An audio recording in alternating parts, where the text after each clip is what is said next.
Red cherry shrimp are not that hard to care for, providing we set up a suitable environment to keep them in, and then ensure we keep that environment stable. In fact, with proper care, not only can red cherry shrimp live for around 18 months to 2 years, but they can also breed prolifically, meaning a group of 10 or 15 can easily become a couple of hundred within 6 months or sometimes less. Hello friends, welcome back to the channel. If you're new here, my name is Richard and I'm the author of the Neocaridina Shrimp Handbook.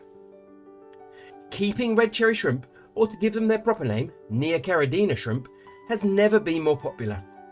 These little characters not only make an excellent cleanup crew for your fish tank, but also look impressive enough that millions of us worldwide have decided to keep them in their own dedicated nano tanks.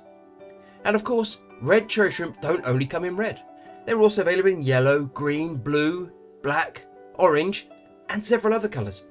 The number of colour variants available seems to grow each year. So what is the perfect environment to keep red cherry shrimp?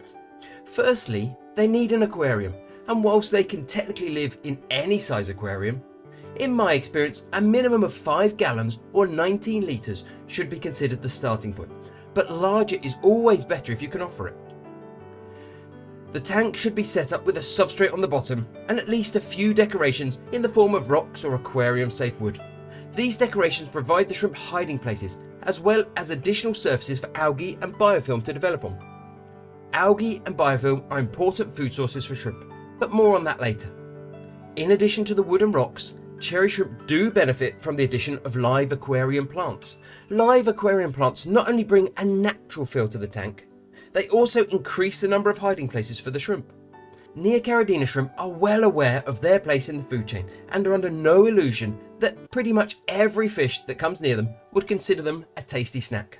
New shrimp keepers are often wary of adding hiding places as they're under the misconception that hiding places mean the shrimp will hide all the time.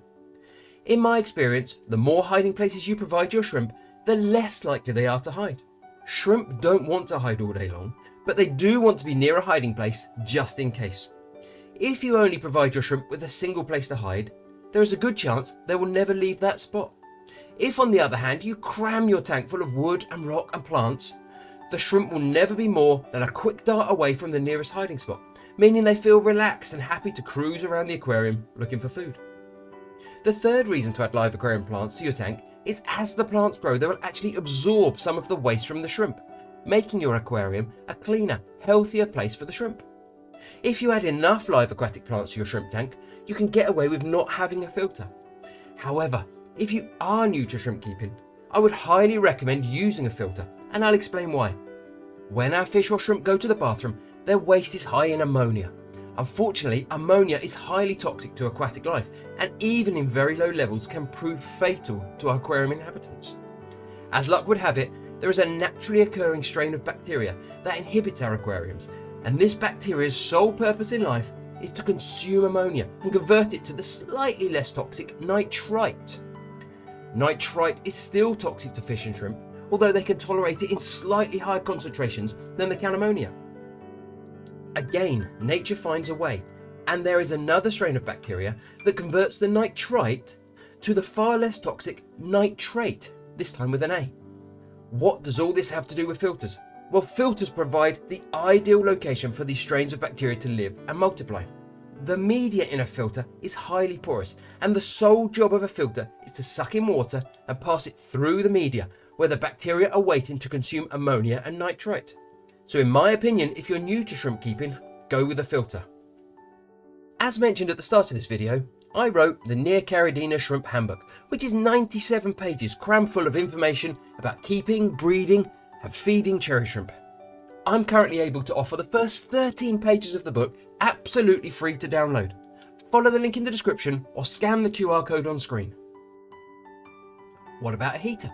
Shrimp can live in a really wide band of water temperatures. They can survive anywhere between 57 and 86 degrees Fahrenheit, which is 14 to 30 degrees Celsius. However, there is a vast difference between surviving and thriving.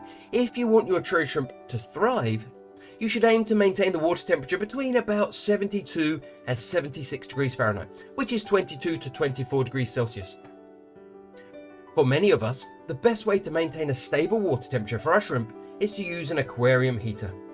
These days, the vast majority of aquarium heaters are accurate and reliable. The next question to ask yourself is, how many shrimp should I start with? And the honest answer here is, it doesn't really matter. However many you start with, you will find that number quickly swells thanks to the shrimps breeding prolifically.